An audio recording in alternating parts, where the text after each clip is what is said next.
Hey there, I'm the Madcatster. Am I glad to see you here? Well, Illuminaughtii, we've got some developments in the Illuminaughtii case, a couple of things. In this first video, we're going to deal with the fact that my name has now come up in the lawsuit and appeared in pleadings filed with the court. We're going to talk about that. That's took me by surprise, but you know me, I've got the deets and all the receipts, so buckle up and let's go.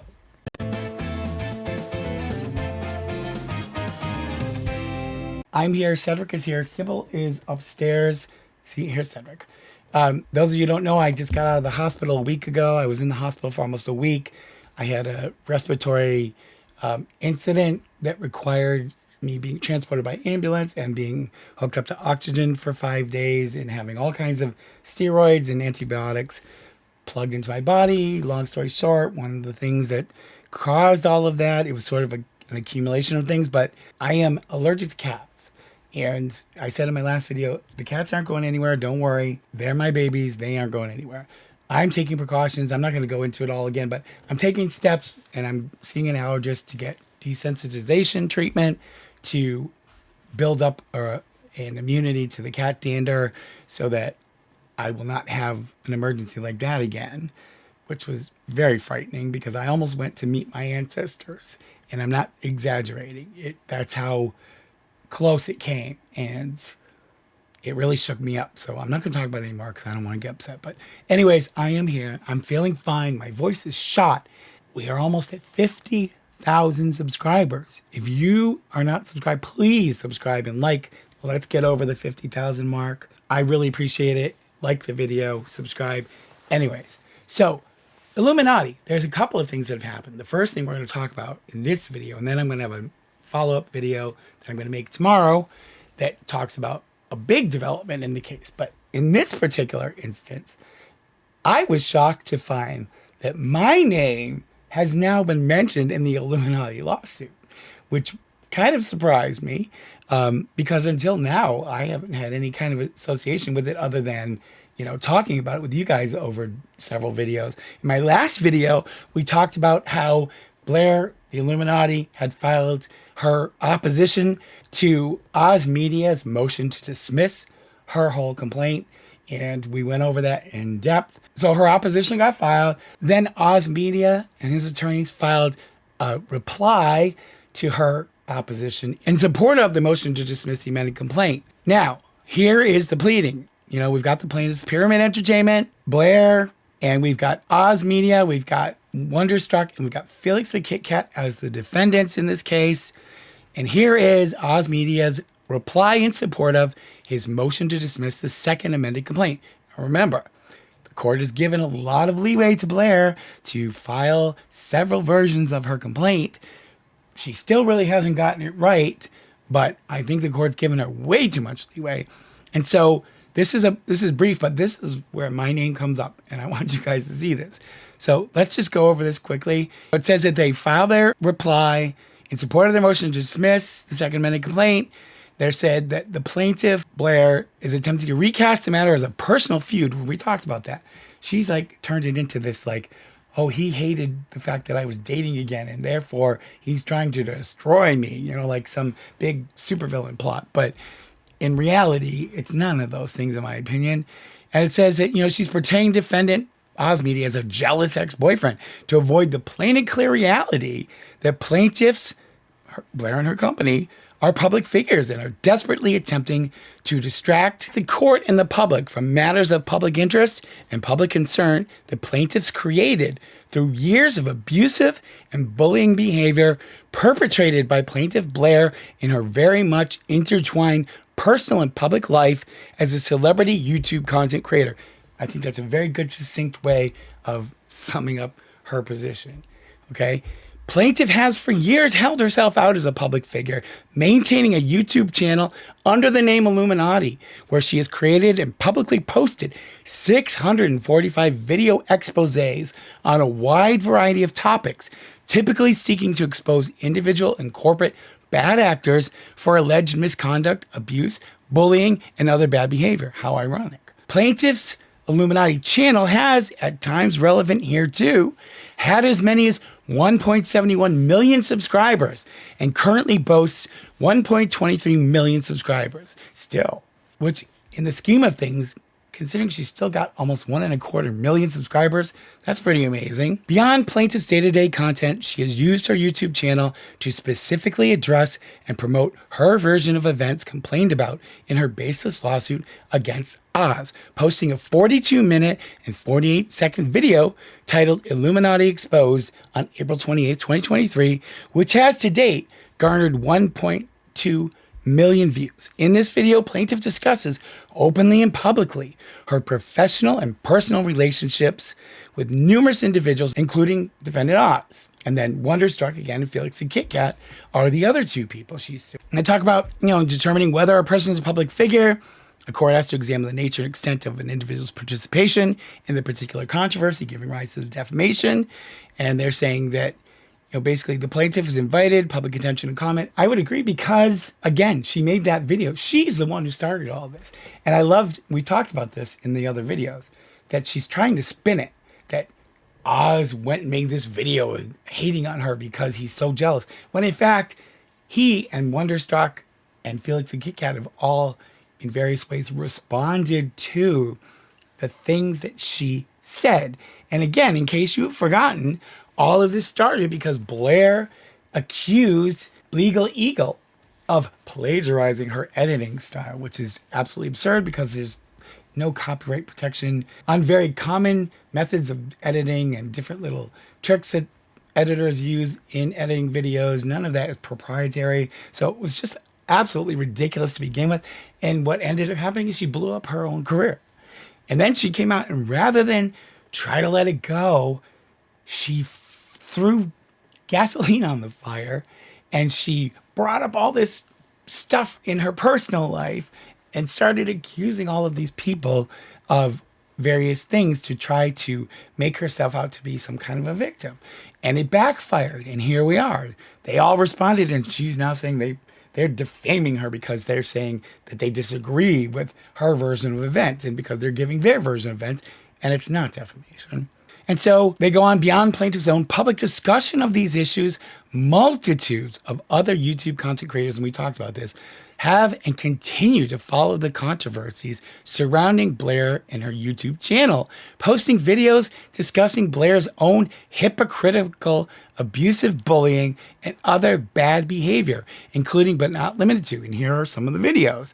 The End of Iilluminaughtii, that's published by Swoop in June of 2023. Iilluminaughtii plagiarism in YouTube, posted by H-Bomber Guy in December of 2023. The Fall of Iilluminaughtii, YouTube's biggest bully, Cruel World Happy Mind, put that one up in July of last year.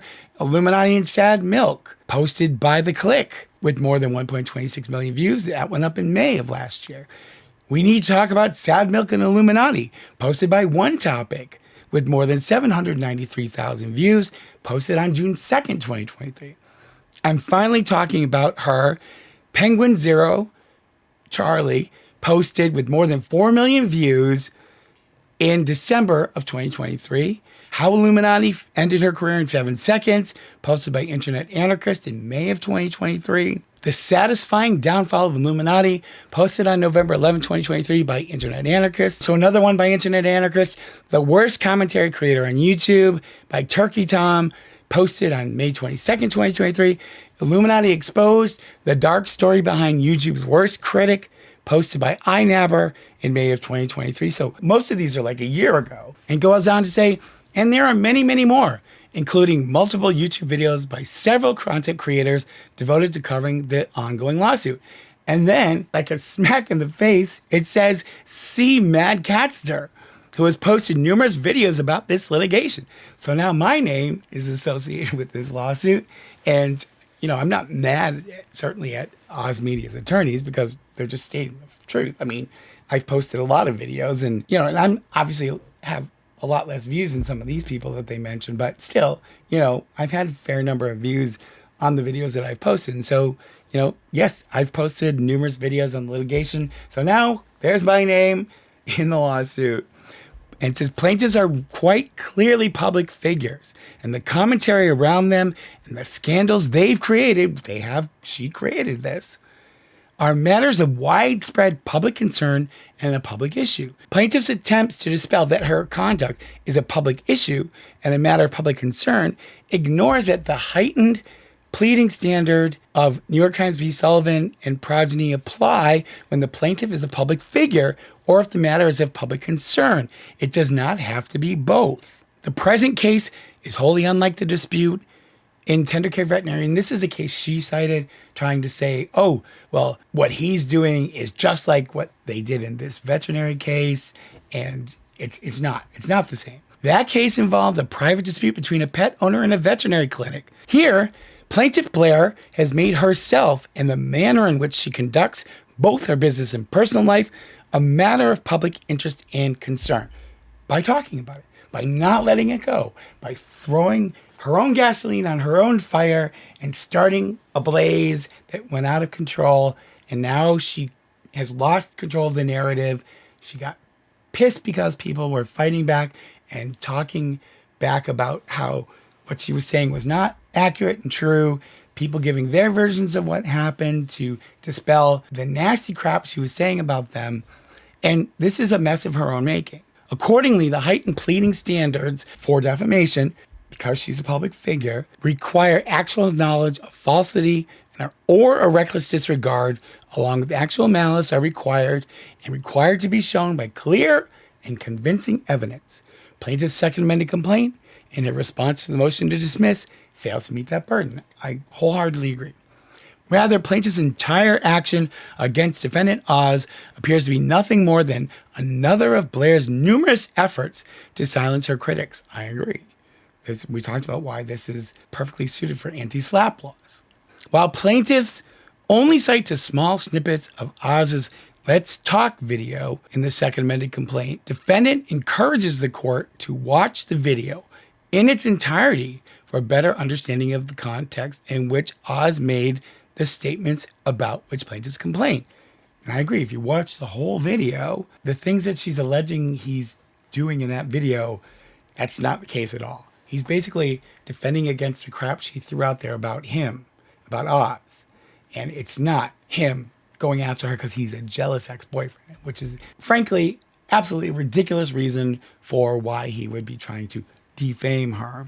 Beyond whether plaintiffs are public figures and whether the statement by Oz is a matter of public interest or public concern, plaintiffs still have not demonstrated with any shred of evidence that the statements were in fact defamatory, nor that plaintiffs have a substantial likelihood of success on the defamation claims. Without any evidence of either falsity or malice, plaintiffs' claims do not set forth facts upon which relief can be granted and are subject to dismissal under Colorado's Rules of Civil Procedure and Colorado's anti-SLAPP statute. Plaintiffs have not made any effort to demonstrate a substantial likelihood of success on the merits based upon evidence or facts, but only regurgitate, I love that word, the elements of claims for defamation in their response. So basically, she's not offering, they're saying, any evidence that would indicate that she's going to be successful. And I agree. Plaintiff's bootstrapped breach of contract claim fares no better. So breach of contract, remember, they all signed NDAs of dubious merit, in my opinion. And we're not going to rehash that right now, but I don't think they would hold up in court. But she's claiming they breached their NDAs, even though all the stuff that they've talked about is really to do with their personal relationship with her. Nothing to do with like actual workings of her company or processes or procedures in her company, stuff that really doesn't fall within the scope of a confidentiality agreement is the stuff that they've all said and they're defending themselves against her. And so it's not breach of contract. Indeed, rather than produce any alleged confidentiality agreement with defendant Oz, plaintiffs attach as Exhibit 1 to their response to the motion to dismiss a confidentiality agreement with unserved co-defendant Wonderstruck. Okay, so you're saying Oz violated his confidentiality agreement with you, but you don't have a copy of it? That's a little weird. So she's giving somebody else's confidentiality agreement as evidence that she had one also with Oz? Let's go to like Court 101 here. if you're going to accuse somebody of someone, the evidence has to relate directly to that person. You can't use substitute evidence like she's doing in this case. This is absolutely ridiculous. Further, plaintiff's claims are wholly inconsistent and contradictory. Citing to paragraph 41 of the second amended complaint, plaintiffs argue in their response that Twitter statements by Oz revealed internal business structure and practice. And we talked about in the last video how absurd that is, while simultaneously calling such statements untrue and defamatory. So it can't be both. And we talked about that. I talked about that in the video, that she's saying that he's revealed confidential information. And then she goes on to say that, well, it's not true, the stuff he's saying. So, well, if it's not true, then it can't be a violation because it's not actually business related if you're saying it's not true. So scratch your head on that one. Either the statements are true and revealed internal business structure and practice, or they are false. Plaintiffs simply talk out of both sides of their mouths. I would have said they were talking out of their ass. Finally, plaintiffs shoehorning into the second amended complaint further federal statutory claims, and we talked about this in my last video, was neither authorized nor leave to amend sought at any time from the court. Correct. Remember we talked about in the last video, and if you haven't seen it, go back and watch my very last video on Iilluminaughtii and about how ridiculous her opposition to the motion to dismiss is. But basically, she's trying to now add in more claims that she didn't put in, even though she had a second amended complaint. The court gave her another chance. So she had a complaint, an amended complaint, and a second amended complaint. And she still couldn't get all of her stuff in there. So now she's using her opposition to try to add in some new stuff. And they tried to brush it off, Blair's team, with an absolutely lamest excuse. The court didn't authorize it. It was clear that they wanted just more specificity with respect to what are you saying they said that's defamatory against you, and she hasn't done it. It says, therefore, plaintiff's second amended complaint should be dismissed without further leave to amend. I agree with that. With prejudice as to defendant Oz. So that was Oz's response to Blair's opposition to his motion to dismiss. Spot on. I'm now being brought up in the lawsuit, which is fine by me. I don't have any issue with that. It's not like it was something derogatory. Let me know what you think. What do you think? Now, I will give you a spoiler alert. Well, not a spoiler alert, but I will give you another little piece of information. Since Oz's team filed this, the court has now ruled very recently on the motion to dismiss. We're going to cover that tomorrow. I'm going to make another video. I know you're getting all this content from me, 3 videos in a row. I'm trying to make up for lost time because I was incapacitated. But we're going to go over what the court had to say about the motion to dismiss and what they did and did not do. So I will leave you with that little cliffhanger. Look for my video tomorrow night. There'll be another one about that. We'll do a deep dive into what the court had to say. Let me know your thoughts, you guys. Again, I really appreciate all of your support. I appreciate you guys being here for me. It really means a lot to me. I have people to thank from Amazon, a few people, not a whole lot of people, since the last video, since last weekend when I thanked a bunch of people. But I'll wait till tomorrow's video. I'm hoping my voice is a little bit better tomorrow. I'm going to rest it tonight and try to gargle. And I'll make another video about that. Sybil, I will bring Sybil down tomorrow when I make the new video because I don't know why she just hasn't come down to join me in the last few videos, but she's fine. Don't worry. She's fine. Her mouth hasn't bothered her in a long time now. Thank you for your support, you guys. Thank you so much to our Patreon patrons. Thank you so much to all of our channel members. Thank you to everybody for supporting us and especially for those of you who have given a little extra support to me during my time of medical distress and emergency and my recovery. I appreciate you guys. You guys who donate monthly, that stuff goes to, here's good little boy Cedric, the cat's veterinary bills and medications and things. And those of you who sent me, and I've got some people to thank for buying me coffees, which I will also do in the next video. So fear not, I'm not forgetting you. We'll go over all the thank yous, the specific thank yous tomorrow. But thank you so much, you guys. I love you guys. Please subscribe. Please help me get to 50K. We're just about there. I'm hoping by the end of June, we've passed that mark. We only have several hundred more subscribers to go. Please share this video with someone. My illness has caused a little bit of a lull in momentum, which has kind of been just depressing to me. I'm trying to get things rolling again. That's why I'm making several videos in a row, even though I can barely talk. I hope you guys bear with me. I think it's important to get the content out there. I can't keep sitting and waiting for this to go away. But anyways, thank you so much, you guys. Look for my new video. We're going to do a deep dive on what the court decided on the motion to dismiss against Iilluminaughtii. In the interim, take care of yourselves, love one another, and I will see you in the next one. Pretty please. Subscribe, like, and hit the bell. I get a treat for every new sub. Thank you.